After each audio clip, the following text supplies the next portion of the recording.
Okay,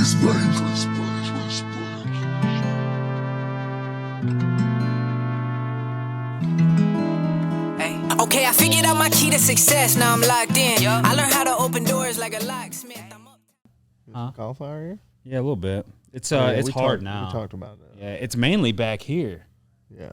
Dude, it's throwing me off. I start seeing everybody with new cauliflower. I know, Colby. dude. Yeah. I was right. like, he's like loving it too. Oh, I'm sure. I bet he is. But dude, that thing is sore, man. I mean, it looks like I'm just like it catches my eye all the time. Like, so I bet he sees me like looking at his ear because it just looks like it looks messed up. It looks painful. bruised. Yeah, it looks. It's like red and because bright. you remember. Like, oh man. Yeah, I just don't want it back. Anywhere else is cool. I don't want to hear, man, because next thing you know, my ear's gonna be like this. Yeah. You know? It's weird yours though. isn't that bad actually. Like you can see yours a lot right here, but like at least your ears aren't like a what's his name, Bo Nickel. Oh, See, mine like this one happened and this one. They happened like in like one shot. One shot. It From wasn't boxing like or from grappling. from wrestling. Both of them from wrestling. Yeah. Like this one was like it was really really sore and you could tell they're like oh it was like It's tender. just is that tender thing and get red and stuff and dude I just like shot in and hit it and it blew up like right away and you knew it. You were like I like laid down, get up and they're like oh my god look at your ear and then of course like it's like all swollen and you try to like you keep wrestling, you drain it and you just wear a headgear during practice and then eventually it just hardens. Yeah, like and then it looks like rock, this. dude. Yeah. Where's Noah been? I haven't seen him since he got cauliflower. He was here yesterday. Oh, was he? Man, I cross-faced the crap out of him. Someone else got new coffee. There was like who was it that? Oh, one of the Russian guys with the same name. Yes, Victor. Victor and Victor. Yeah, the he one was just dude, his feeling it. ear was like right away. I was Yeah. like, dude, you have tender ears, man. Yeah. All right. Yeah. Well, Going. let's get this thing on the road. Welcome back. You are now locked in with DK and Atwood. I'm Atwood. Killer on my left is DK. The killer joining us. Joining us. Jeez, why is that so hard to say? What's going on? It's been a rough day, bro. Has trained in various martial arts for 15 years now. Fought about roughly a combined 25 times in kickboxing, boxing, and MMA. Hiked the Pacific Crest Trail. Completed 1,821 miles in 60 days. He's the boxing coach here at the Next Element Academy in Myrtle Beach, South Carolina. Mr. Nick Juretic. Nick Juretic. Yeah, right there. Oh, yeah. It's right above his head. That's where you can follow him, folks. Yeah, yeah, man of many gifts. Right, I and I didn't even mention the art. You know? Yeah, right. Yeah. Well, we'll show that little video. I need you to send me that video, and I'll put it up here so people can see the video. I'll definitely get that too. Of the Hulk Trail because that was something. Yeah, the real OG who did the mural on the wall out there.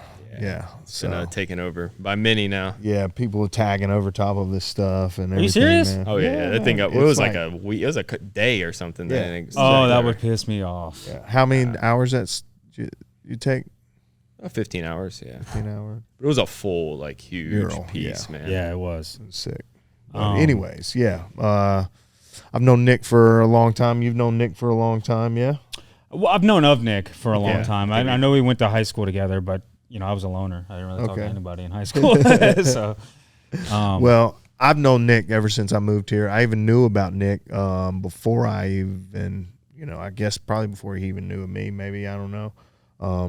I saw Nick fight. Actually, I saw him hobble back from the stage or back from his first Muay Thai fight. okay. Yeah, and how old were you? It was the weekend before the senior year of high school. Ooh. So I was going into my senior year of high school. This was against I guess I was 17 years old. I was about to turn 18, and it was in Columbia, South Carolina. Yeah. Jamil Temple. I fought this guy who was like a Citadel graduate. He was like 26 years old, so I was already like 10 years. Oh, yeah, like almost 10 years difference. I'm just a little kid, man. I went out there. He probably had a kid. Yeah, I bet he did. I think he had a wife and everything, and it was like, it's funny, this little kid. I can only imagine because we had like a weigh-in and everything. Yeah. I could just I don't remember it. Like back then it was normal for me, but like to think of that weigh-in, seeing like a 17-year-old little kid and like a 26-year-old guy about to fight. And I thought I did pretty damn good, man. He just kicked my leg. Like, I mean, I was trying to punch him. I was chasing him. Yeah, He didn't finish me either. And then next fight after that was how old? How old were you then?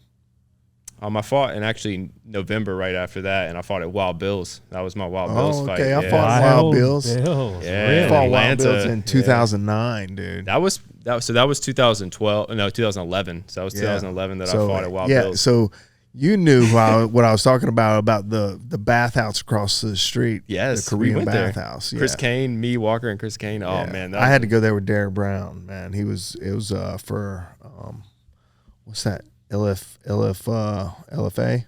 Yeah. What's that?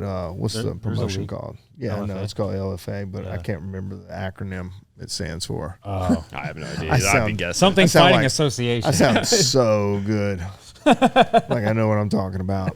Legacy or something like that. That sounds right. LFA.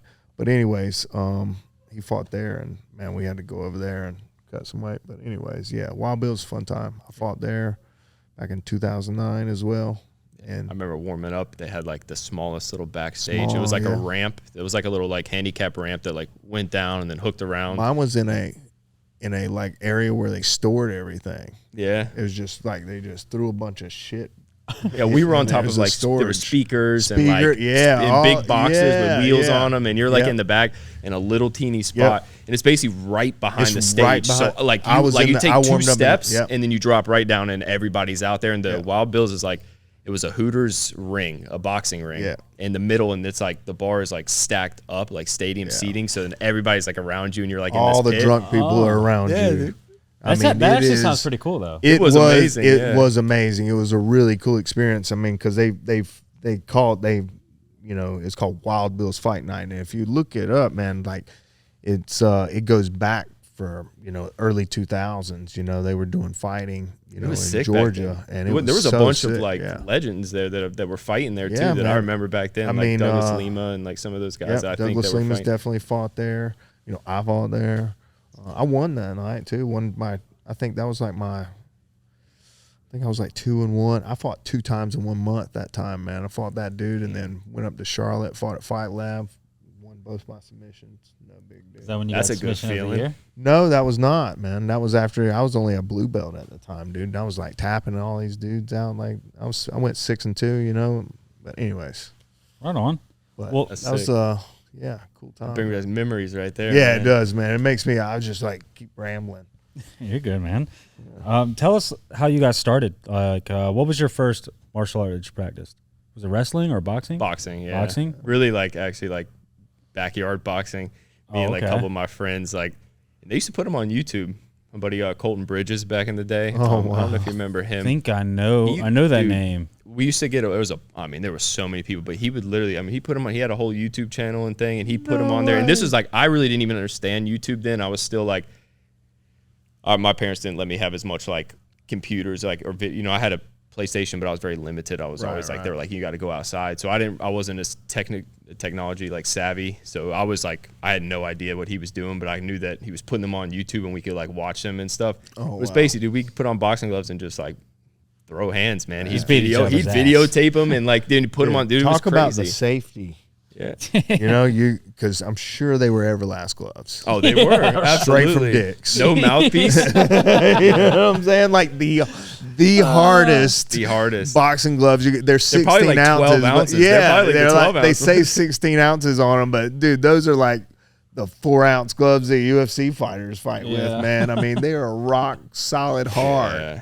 And there was it would be mismatches. You have this big guy fighting like this. It was stupid. No, but 0 weight class. Yeah. 0 waivers. Dude gets knocked down on your property, man. Oh man. Yeah. Ooh. Now that Luckily- I'm 40 years old, that's what yeah, I'm no, that's what thinking you about. think about it. That didn't cross our mind, not even one time, man. We just filmed it and went at it. So, that what was age kinda did you get started in I guess organized boxing? I guess probably really about 10th grade is when I first went to Fitness Edge MMA. That was actually my first traditional training. I went there. I met Walker. Basically, the first day I walked in, started training with him, and just basically grew up underneath all those guys. Him, Tamar, Chris Kane was there, Chris Gould, and just a bunch of those guys that were just there. And I just kind of trained, learned under them, and then basically competed in kickboxing basically all that time because Walker was doing all Muay Thai and Walker's stuff. the big Walker Vivian. He owns Carolina Kickboxing out in Florence. So he's just always gravitated more towards kickboxing. Like I've gravitated more towards jiu-jitsu. You know, that's what his niche is. So he like that's what he pushed us. And honestly, I was way more of a stand-up person for sure. And so I was like, that was what I wanted to do anyways. I like boxing first. So my dad was like a huge boxing fan and always like showed me dad like was too. Yeah, so I'd watch the HBO like 24/7 with Manny Pacquiao and them back in the day, and that would get me so hype. And I'd want to like box like them. I wanted to be good like that. And then so when I went to the gym, I wanted to box, but then all my friends were like doing MMA and stuff, and I seen people doing like submissions and stuff, and I was like, damn, I want to know how to do it all. So I went to Fitness Edge MMA, wanting to of course learn how to box. That was like my biggest. That was what I wanted to do the most. They were the only thing back then. Yeah, there was that was else, it. Yeah, and then and I knew I would go there and learn kicking and all that stuff too. And then when I saw Walker and he started teaching me Muay Thai, I was like, all right, this is awesome. So that's what I fought at mostly, and then also competed in jiu-jitsu during that time. And then basically by my 11th grade year, I started wrestling, and our team was like really good at St. James. 2010 year, 2010, 2011, and 2011, 2012. I mean, we were like top in the Dude, state. how old are you? I thought you were like a year younger than me. I'm 29. You're 20. Oh, okay. So I got a couple years on you. That makes sense. Like 4 years old. Yeah. Okay. Yeah. I graduated. I was like, damn, 2012. Like I was out of there in 2008. That's why we probably didn't really run into each other much. I mean, I had seen you. I know I had seen you around because you would have been a freshman. Whenever I was a senior. And I heard of your name too.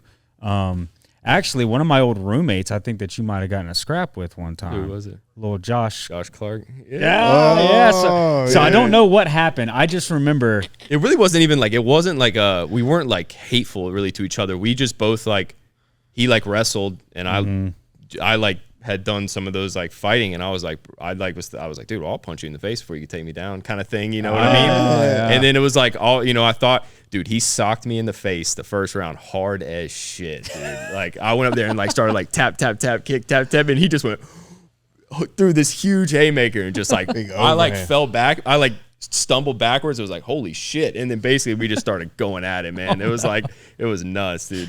Every time that kid got drunk, he would say something about it. I swear. As Jordan Penny. Wow. Every time he got drunk, he would say, "Yo, you know Nick Juretic?" Oh, yeah. He's like, that's his claim to fame. Man. It is. It really is. Yeah. Dude, that's good though. He got one on me for sure that day. He got a punch. I think he won. No, he kind of like, we went 3 rounds too. So I mean, he didn't like. That's what started. He socked me, and then it was like, all right, game on. Oh yeah. And he like picked me up and slammed, but I started like I'd like jiu-jitsu. I'd watch some shit, so I started throwing my legs up, and I was like, I don't know, I was scrappy. I was always a scrappy kid, and we just like, and we fought. We stood back up, like went at it a little bit. I got more in my range and was punching him some, and then we scrapped for 3. I don't know who timed it, but we like broke for a second, and we went back at it. We broke again. That's how it starts, right? It's all it's the same thing with like siblings, right? It's all fun until somebody doesn't like what you just did. Yeah, and then bro. Boom, boom, boom, boom, boom. I used to get my head beat in by my cousins on my dad's side, dude. That was like you start out slap boxing, man, and the next thing you know, it's real. We real, and we were in a bedroom. And we were like knocking shit off of like knocking dressers around and stuff because we fighting now.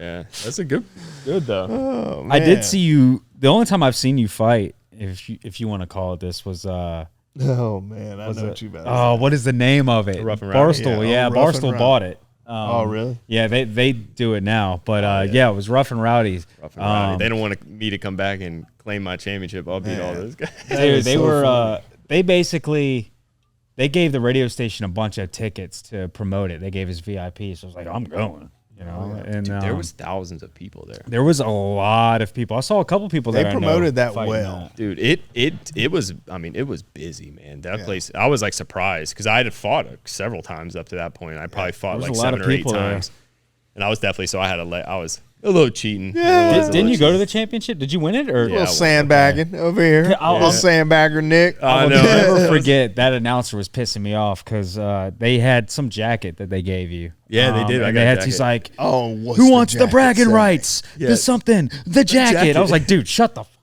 What's the jacket say? It just was. It said they had like this whole shirt where it was like rough and rowdy, and it's like this big like guy puffy. with the thing. Yeah, it was like, and it was like a Letterman jacket. Like Yeah. you're like the Letterman guy. You win. I think what happened was they didn't have my size, so I never got the jacket. He was like, I'll send you the jacket, but he gave me $1,000. I won $1,000. Oh, nice. So I was like, I don't give a shit about that the stupid jacket. bro. I was like, I'll never wear that jacket anyways. that jacket will last when I'm forever, 40, man. Dude, now that I'm 40, I'm wanting memories, dude. Right. I want you gotta have the memories to pass down to your kids. You know, So I and be should have like, got that jacket then. Be like, yeah, you should have got the jacket, bro. But that guy, $1,000 is gone. Yeah, $1,000 is gone. It's in air. I think it was gone too. You got a 1,100 belt? Did you get a too. belt? No, No belt. No belt or just jacket. money. They give you like Just no money. trophy? Not even like a. I don't think A they ribbon? gave me a You trophy. got a either. picture or anything? I got some pictures. All right. I got to stand up. I like finished this one dude. Dude, it was so funny. I think I was just jabbing him, and he just kind of like his nose was like bleeding. He was like bleeding out of his mouth because I was just like pow pow. I got a pretty good jab. flattening And his and nose. he just stopped, and he like stopped, and I like ran up and jumped on the turnbuckle because that's what I was like. If I finish it, I'm just gonna jump up on the turnbuckle. 'Cause I've never done that before. I was like, so you want a Rocky moment? You know what I'm saying? offered some jabs. I was like, Yeah, pow, he's done. All right, run. Oh, got him. Yeah, that was a crazy night. There was a guy that got a brain aneurysm. For Yeah, that. he died, man. Dude. That's that what was scared me. That's why I was like, crazy. Yeah, crazy, man. That's why they never came back. Well, that's why you don't drink Red Bulls. And I mean, that's what was said that the dude was drinking. He really? drank some Red Bulls, drank some It could have been energy anything. drinks It could have or been something like an underlying health condition that he didn't even yeah, know about. Well, that's what- 100%. Really, it's just not a good idea to do off the street boxing for anybody because you never know what someone's case is, and if you just jump in there, you don't know what you really have going on, and you take a couple hits and it pushes you over the edge when you might have already been kind of close. Who knows? Yeah. Yeah, man, it's scary, dude. It really is. We Fighting see is it in not. here. You know, we see people get a little wobbly and loopy. It scares the shit you out of know, me. it scares. Man, I had to call the ambulance. You know, for a dude because he passed out.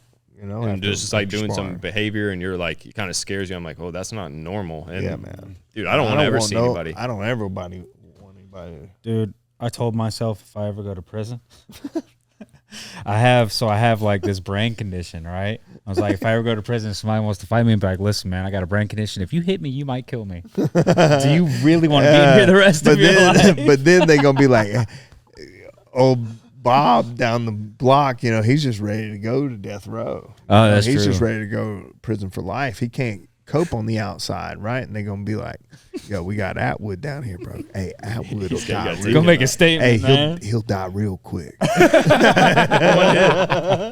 You ain't gotta work so hard. Yeah, you one hit. Just hit him one time, man. He's got this brain. He's got a brain condition.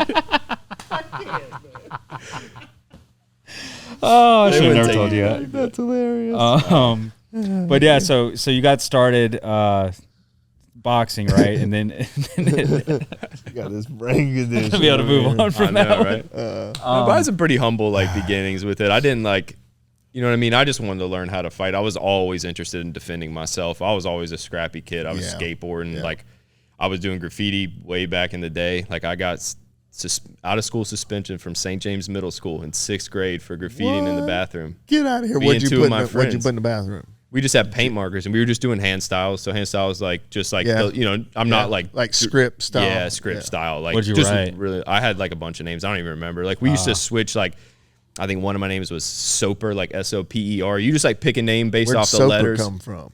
The letters. So it's Oh, like they because flowed S move. is a cool letter Yeah. to do, and it's a cool. And then And it's kind of it's all about where word. it starts too. Like an S at the beginning is like certain letters make really good beginning letters, and certain letters don't. Like certain letters aren't like dominant enough, so it looks weird. Like it looks like you're missing something on this side of the piece. So it is like there's a symmetry to it, and certain letters are really cool, like E's and R's. The way they like flow, you can do a lot with them, and S is the same way. So it's like.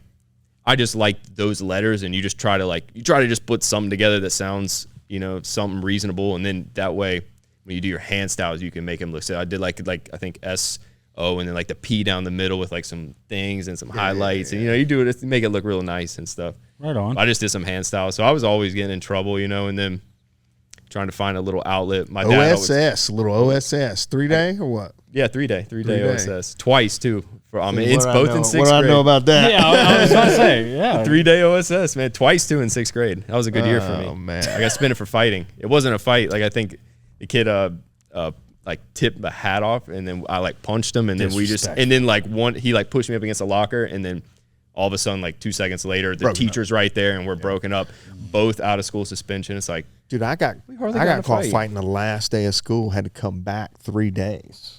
3 days. Really? Yeah, and clean up the school, clean up the lockers. Oh, they gave you community service. I know. Yeah. Mine was nice. They're like, go home. Yeah. Rechange the locker combinations and everything, man. They put you to work. It was crazy.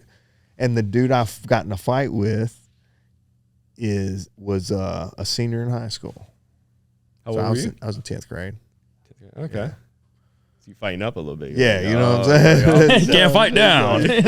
You know? So, yeah, it was a good time, man. Me and him, we're cool now, you know, but, we fought in 10th grade in the hallway, bro, and, we got caught by, teachers. Oh, it happens quick, dude. Yeah. And now you Dude, like, I had never gotten caught fighting in school, ever. Like, I've fought in school a lot, and I never got caught. And that was my first time ever getting caught. And it was on the last day of school in my 10th grade year, and I had to come back 3 days.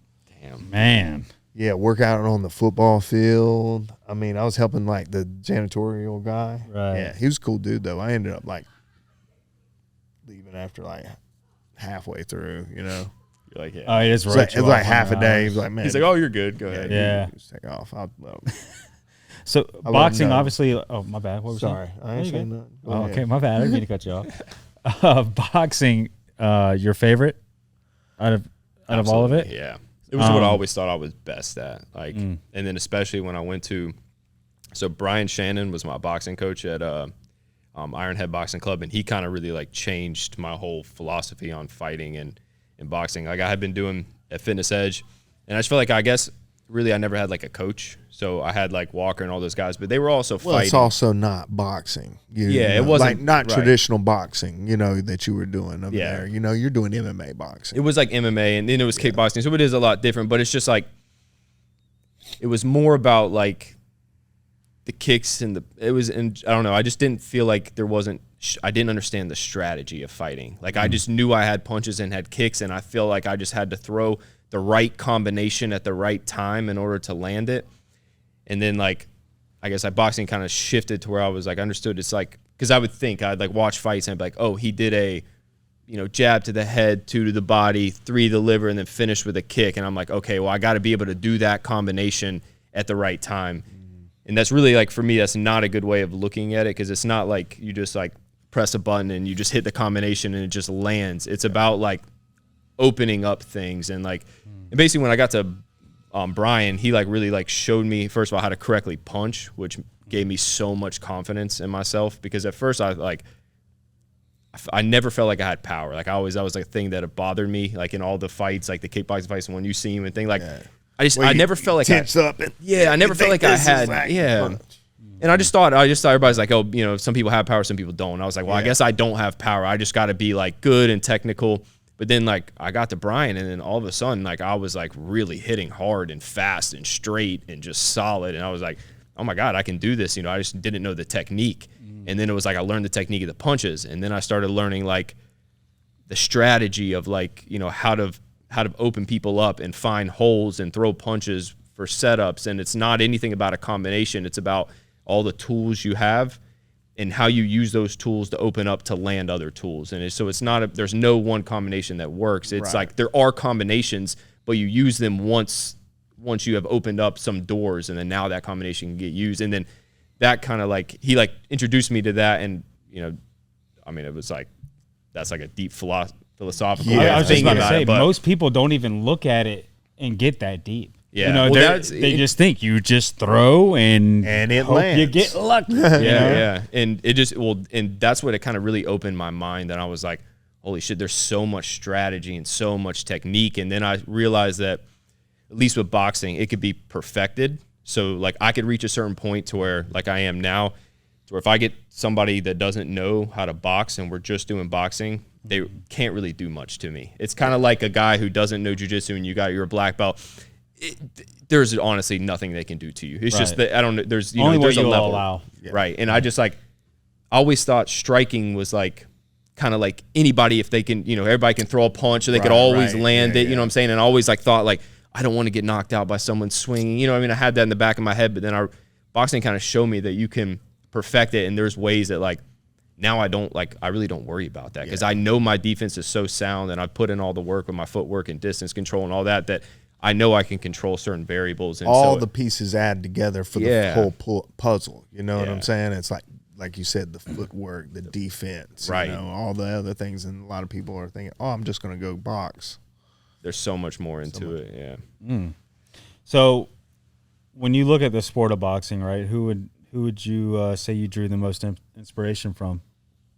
Honestly, I think like Manny Pacquiao, like when I was like, because he kind of really pushed me into like boxing specifically, because I'd watch the 24/7. Him, Mayweather. I just loved Mayweather because I knew how good technically he was. Like I didn't care that he was money or that he was like all defensive fighter. I just knew how good he was and like how good he looked when he did it and how smooth he made it. And I was like, I want to look like that. But then I didn't necessarily always like how he did his offense. So then I would like see guys like Manny Pacquiao, and I was like, well, that's what I want my offense to look like. But then I want my defense to look like Mayweather's.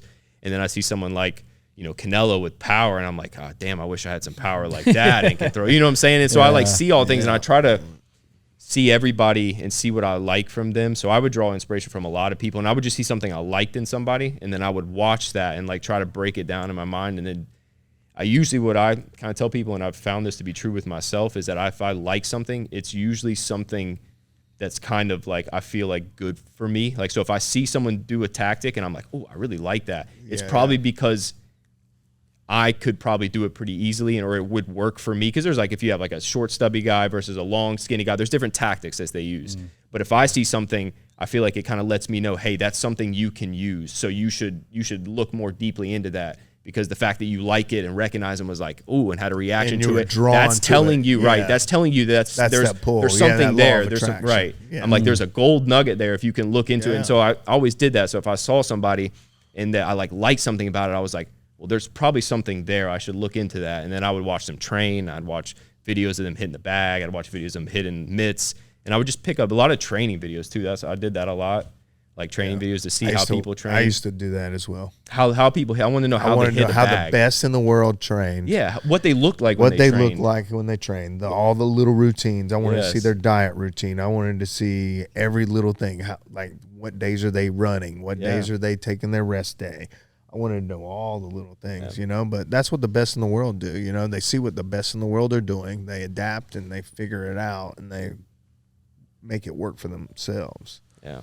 I feel like they kind of had the blueprint, if what they're doing is obviously working. So I'm like, well, I should see what they're doing. And then that kind of helped me understand it too. The more I did, I was like, well, why is he doing that? And then I would do it and I'd be like, oh, I kind of, I'd figure it out. And then with my coach, Brian, he like really helped me put a lot of things together. I mean, he was a huge part of me understanding it and being able to like look more deeply into film and training and actually understand what's going on too. So that was like a big thing, but just boxing alone. So I like felt deep in love with boxing, and then I did the whole like amateur boxing where I was competing, and then I had a hip surgery.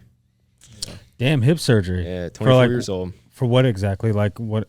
I had like basically they call it a femoral acetabular impingement, FAI, and it's like it's basically an impingement on my hip bone, and it was just something that I think was like that I probably like grew up with, or I have a theory that it was from skateboarding because I grew up like I was skateboarding. I'm talking about since like third grade, and you put a lot of. I would hold my left foot on the board and I would push with my right foot, right. And on my left hip, it was like misshapen to where on one side it wasn't round like it was supposed to be. It had like an indent, like a knuckle pointed out, and then I had like an extra piece of bone hanging on the end here, so they were running into each other and just basically creating like inflammation and scar tissue, and then over time. Oh. Because this is the only theory. Because I didn't have an injury. I didn't like throw a kick and then like fall down and my hip go out. Like it was literally just over like time. It was over time. And what started happening is I'd stopped kickboxing because of my hip. Is essentially like because I got away with it. Started doing college. I fought my last MMA fight, and 2013. It was like January 5th or something. 2013. I fought in Colombia. I got my nose broken the first 10 seconds of the fight or 15 seconds of the fight and still won. Fucking took this dude down, just beat his ass. Like got him. Your nose bleeding and everything. Oh my goodness! It was sideways. It's still not fixed. You know what I'm saying? And it was not like mine either. And won the fight too. I've never had. Well, I have had my nose broken, but not very bad. Yeah, it's not fun when it's bad. Yeah. Mine, and it was by the end of it, they like tried to straighten in between the rounds, and by the end of it, the doctor was like, he was like, "Hey, it's swollen enough now," because they were yanking on it. Because it happened to I fought a full round and then 2 more rounds, and basically just reverted to wrestling. And I mean, I dominated, dude. I was coming off wrestling at St. James for 2 years. Yeah, and then I went back and was like wrestling with them as part of my like training camp. And dude, I was feeling really good at wrestling. And then I think that's why the fight because I stopped focusing as much on stand up, and then I was like so focused on wrestling. So then I think the fight was like, well, hey, you're focused on wrestling, you're about to use it then.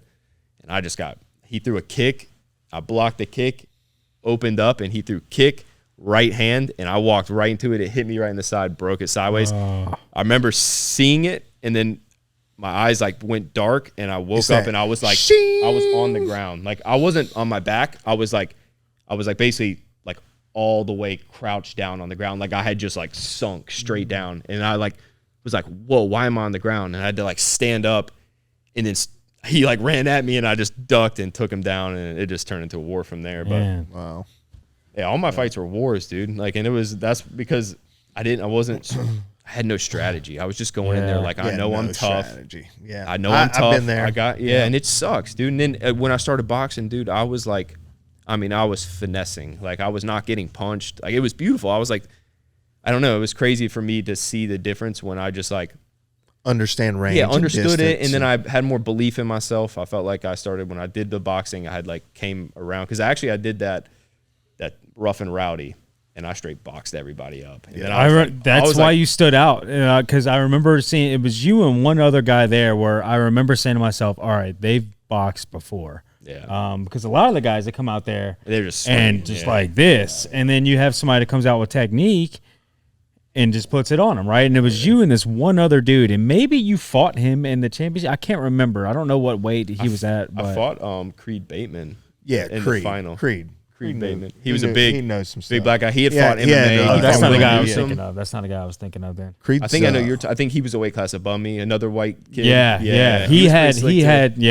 some style about him for sure, and some technique. I mean, but Creed was Creed's dead now. That was I heard about that. But he was like he fought MMA so at least a handful of times. He fought Will Newsom, I think, before that. Yeah. And so I knew that he was like an MMA fighter. He was just a tough dude, man. Big dude, too. Tough dude, yeah. Because what weight was that? It was, I think, 156 to 175 or something like that. It was like and then because it was 154 and below. 20 pound. It was a 20 pound. And then it was like, because Greg did the next one, which was like up to 200 pounds, and there was like a 200 pound plus. 4 weight classes.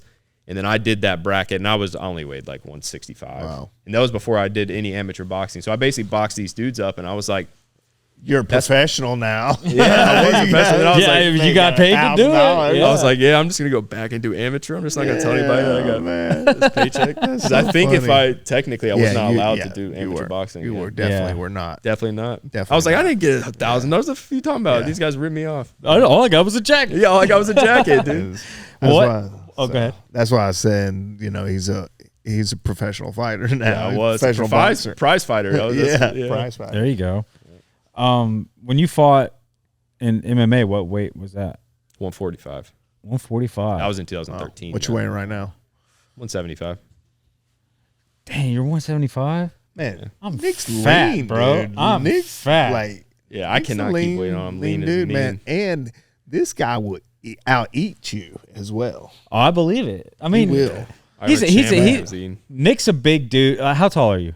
6 foot, pretty much exactly. All right. Well, you're a pretty good size. He's going to eat all the food on the table, and then he's going to order extra. And you're gonna be I had 3 burritos on the way here. You're gonna be like, "Are you gonna take that to go?" He's like, "No, I will eat it here." And then he's like, "Hey, can I also get this to go?" It's like, dude, you just dropped 70 bones for yourself at a restaurant. Dude, you guys have no idea when I got done with that hike. I made myself.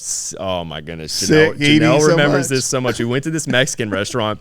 This guy, And he wasn't ready. I knew, and he wasn't ready. He didn't know I just was on the trail for 63 days. He had no idea what he was walking into. I ordered like essentially 3 entrees and like an appetizer. And every time I ordered like my appetizer first, and I wanted this burrito. I was like, hey, I'm going to get this burrito. And then he tried to go on. I was like, wait. And then I'm also going to get this thing. And then I was going to try to go fast because I felt like he was going to try to move on again. And he did. And he tried to move on again. I'm like, wait, I got one more, man. And I'm like, trying to get him. I ordered like basically 4 things all for myself. And this guy like was probably like, what is wrong with this guy? They're bringing out the plates. Seriously, yeah. That's how the agent's like, slide his off. He's like, that's you. I got to get everybody else. But it was crazy, man. Yeah, I can. Let's talk about the trail a little bit. Yeah, that's what I'm like. Dude. I talk about fighting all the time. I know, right? And, yeah, the trail was nuts. This is interesting to me because, man, he's just, you were out alone for 60 days, man. Yeah. And it's kind of a testament to like what we talked about last episode with the mind state. Yeah. Because you have to be mentally strong to even attempt something like that. So I mean, what it was 1,821 miles in 60 days. Yeah. That's nuts, man. The goal was I was trying to do 2,655 miles in 60 days. And that was my goal. I really just like kind of started at Mexico, the border.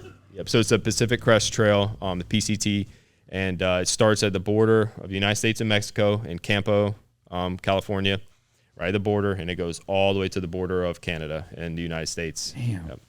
So it's an amazing trail, and the best part about it is it goes through like a bunch of different ecosystems. The first 700 miles is through the desert, and then you go immediately from the desert all the way up to the high Sierras, which goes up to I did the Mount Whitney summit, which is the highest mountain in the I think they pronounce it the contiguous United States, because I think that means everything besides Hawaii and Alaska. And right, I think it's all the states that are touching. Correct. Yeah. So the contiguous lower 48. Yep. So basically, it's the highest elevation in all the contiguous United States. Wow. So I did that summit, which is like 14,500 feet, and so you literally go from the desert right up to that, like the highest elevation in the whole country, essentially, and then you do a bunch of like high mountains up there, and then you kind of drop into Northern California. Northern California is where like Mount Shasta is, and it's just basically beautiful, like rolling hills.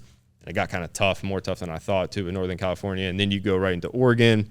Oregon's kind of like more mellow and rolly, and then you go right into Washington, which is the one section I didn't get to do.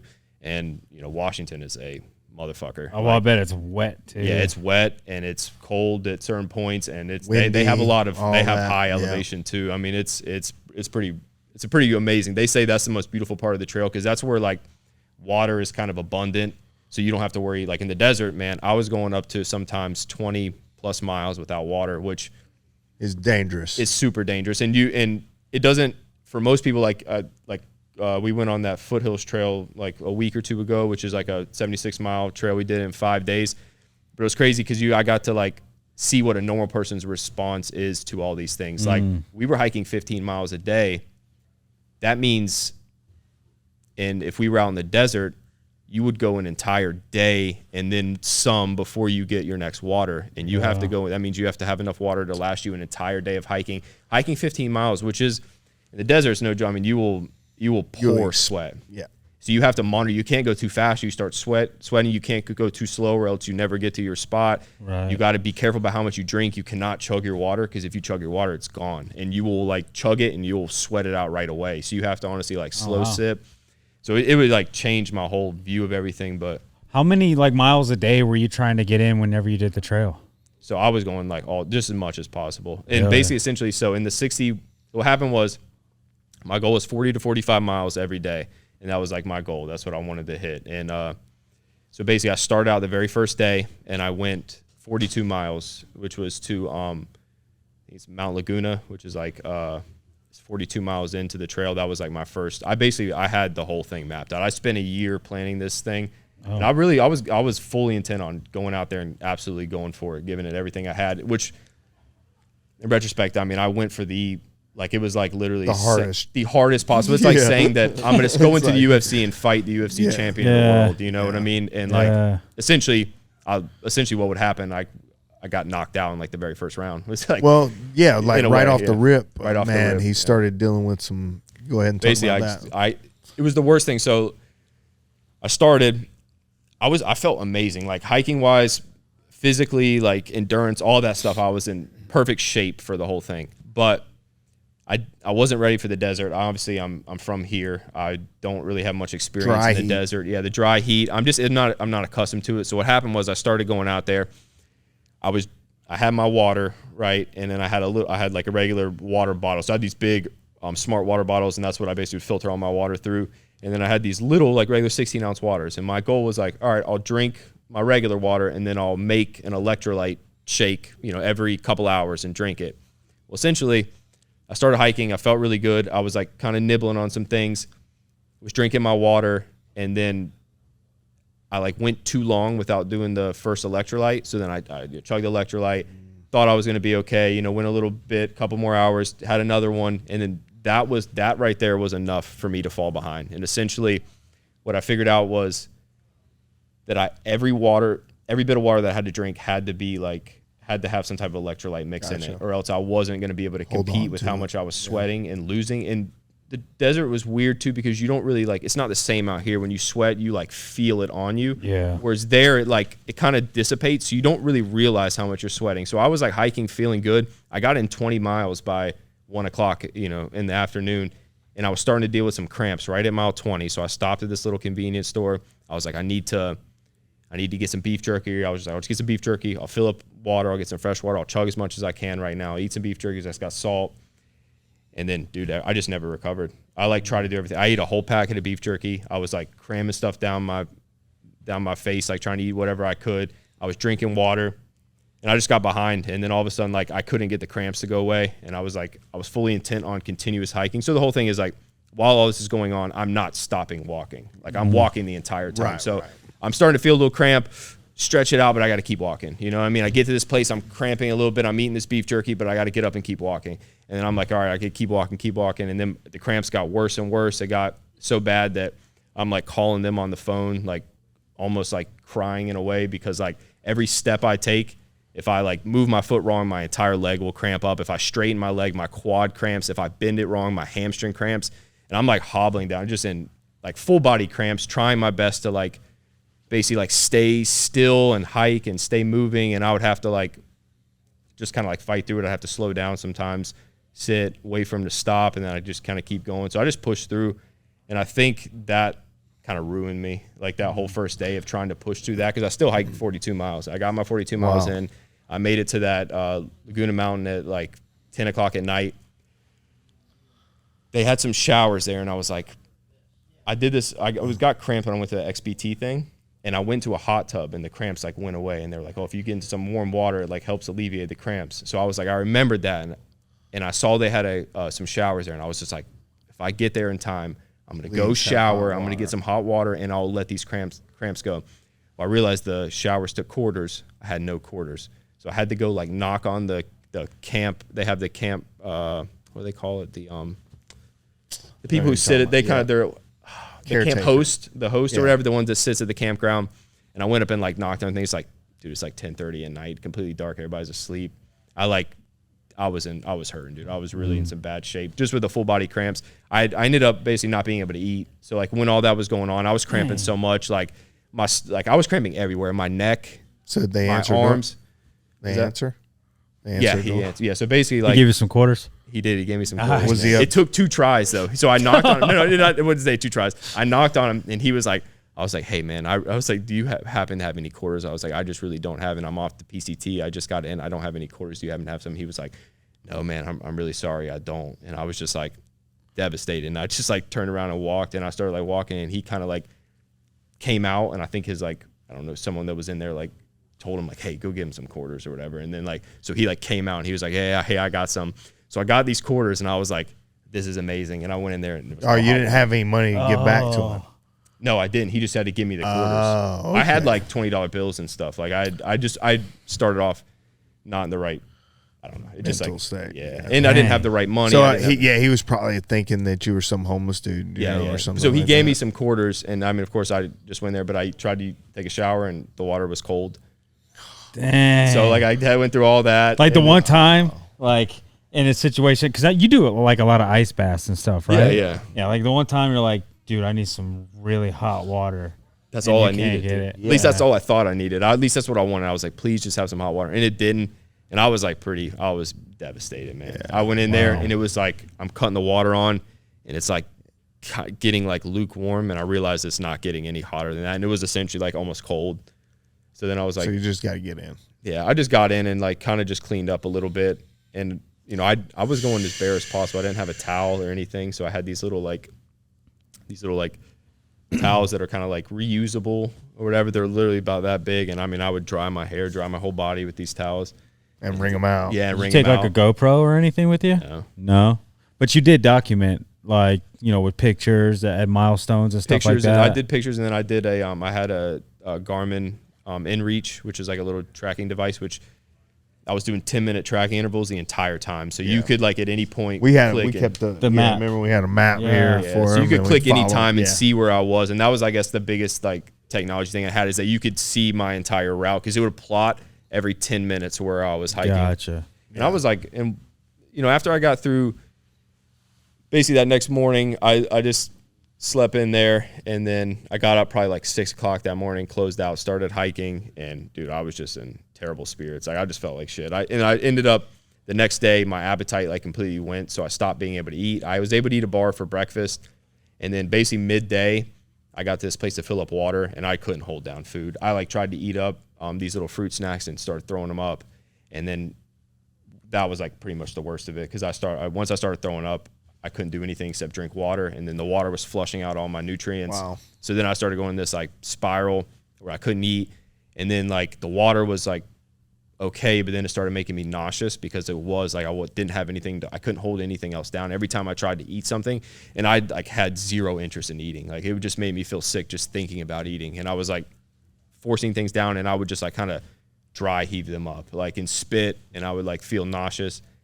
And that second, I hiked 28 miles the second day. So I hiked 42 the first day, 28 miles. So this is wait, all that you just told us was in like the first couple of days? Yes, the first 2 days. No way. Yeah. And you went 60 days? 60 days. So yeah, and it gets worse too. So I hiked this 28 miles. Oh my God. I hate this 28 miles, and I'm basically 42 miles, 28. I'm right at 70-ish miles, and I picked this like little camp site that's like right at the top of this mountain, and then there's a town. The first big town that you get to is Julian.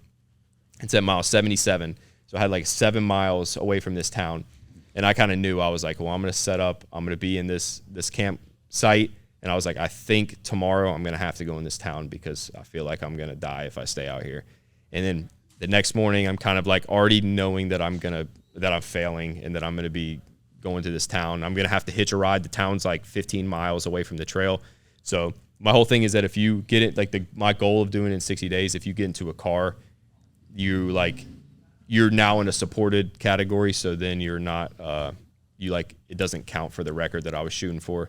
So it kind of like, if I got in the car, it ruins the whole record that I came out there for. So it was like essentially, as soon as I thumb for this ride and go into Julian, my entire thing is like done. You know what I'm saying? Well, everything I wanted to do unsupported, where you're not getting into any cars. All the resupply packages I had were within walking distance. Only towns that were within walking distance. So I had this whole thing planned out. So essentially, I was like, well, I'm gonna have to give up. But I woke up that third day, and I'm on the phone with Janelle and my mom. We're just like on like a call together, and I'm just like kind of like telling them like how bad of shape I am. And that whole night was just awful. I would sleep. I would like sleep for like 30 minutes, maybe. I wouldn't call it sleep. I would just like close my eyes for 30 minutes, but then I would lay on one side, and then all of a sudden, once I laid on one side too long, I got nauseous, and I felt like I was gonna throw up. So I would sit up and just like have to calm myself down because I thought I was gonna throw up, but I didn't have anything to throw up anyways. So I'd basically just like slow spit out of my mouth, and then I would roll to the other side and I'd be comfortable, and then 30 minutes later I would start getting nauseous, and it was just like this whole thing of me just like flipping back and forth. Every time I drank water, I'd have to like really slow sip it. It was just terrible. Next morning I get up, I'm on the phone with them, I'm like, I'm gonna walk down and try to get a ride into this town. I'm like getting all my stuff on, and then just like shit my pants out of nowhere. Like I don't know. I didn't mean to laugh. Right? It's just the way you said it, bro. It was. I'm Dude, and sorry. think about it, but it gets. This is the craziest thing. I'm on the side of this mountain, and then I'm like on the phone with him, and I remember I'm just like, no. And I'm like, what? Because like I didn't know what was happening. I thought water, because I had water on my like in the sides of my book bag. I thought water spilled out and was spilling, and I'm like, what the fuck? And I looked back and it was shit like coming out of my legs, and I was But like, how relieved you were you had to see it was no- shit, not water? yeah, right, dude. You had no But the worst control. Yeah, I only had 2 pairs of underwear. I've been there. So, I had 1 shirt, 1 pair of shorts, 2 pairs of underwear. That's all I had on me. And so basically, and this was the worst part. So even though it wasn't my water, I ended up having to use all my water to rinse the shit off my pants and off my underwear. And I only had 1 pair of pants, so I had to wear just my spandex underwear. And I had to hitch a ride just in my spandex underwear. Because if not, it was like, I felt like it was going to be shit smelling.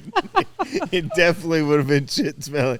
But I can't imagine who picked you up. It took 45 minutes to get a ride, dude. Yeah, who picked you up, bro? Who in their right mind? It was a really nice What were guy. they driving? Hold on, let's guess. Let's guess what they were I driving. said 88 A Crown Vic.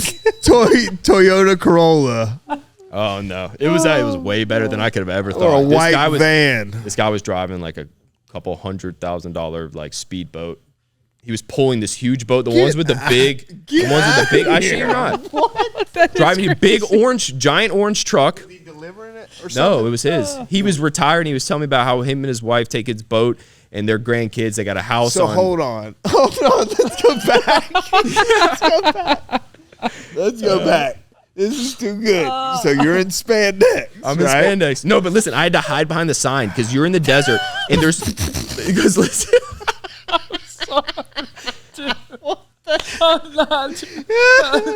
I was getting wrecked in the sun. I was out in the sun in spandex and just a hat. Like, you know what I'm saying? I was burning up. I was burning up.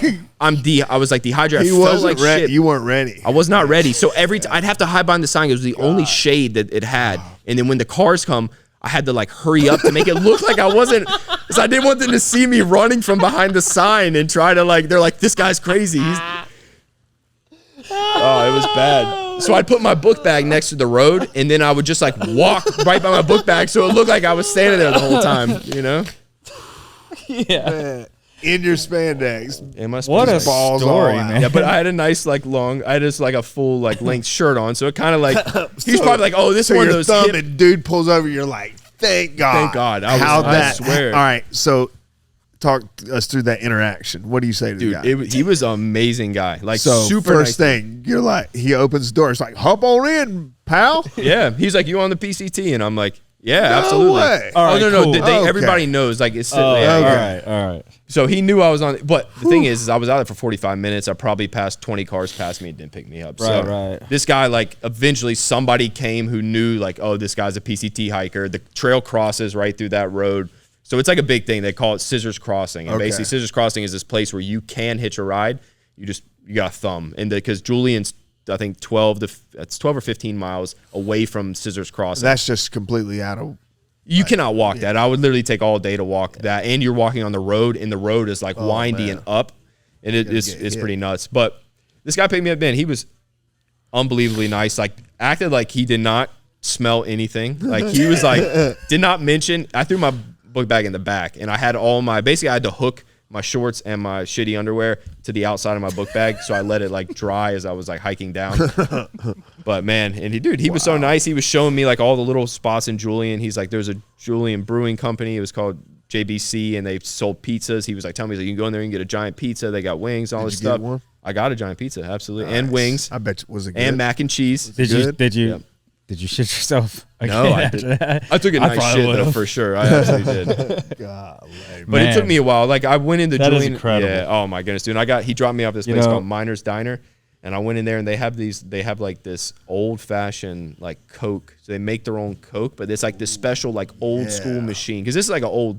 Julian's like it almost looks like an old Western Like back town. in the Yeah, 1800s. It's very Western feel. It's like one road. It's very dusty and deserty, and it's a beautiful town. Though I loved it. And I went to this place, Miner's Diner. The only thing I couldn't eat then because like literally food was making me nauseous. The first thing I ate was that pizza, but I sat in Miner's Diner and drank their Coke. I had like their Coke was like $7 for this thing, and I drank 3 of them. They make it like they hand make it, and they give it to you. And then because I was like, hey, can I get none of these Coke? She's like, well, you're gonna have to pay full price because we do the handmade things. And I was like, oh, how much is it? And it was like $7. And I'm like, damn. I'm like, well, I need one, so give it to me because that's about the only thing I could hold down was like, and I just needed. I was like dead, I shit my pants. I'm like, I went in there in my spandex and no one said anything, dude. I was really cool. I wish out of all the times I've shit my pants, the story could have been as cool as that one. Right? Gosh.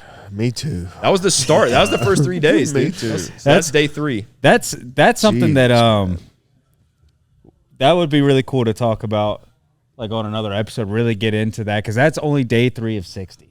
Day 3 right? of 60. Yeah. That's what I'm saying. We'll have to make this a part 1. Yeah. This has definitely got to be a part 1. Yeah, but because there's so much.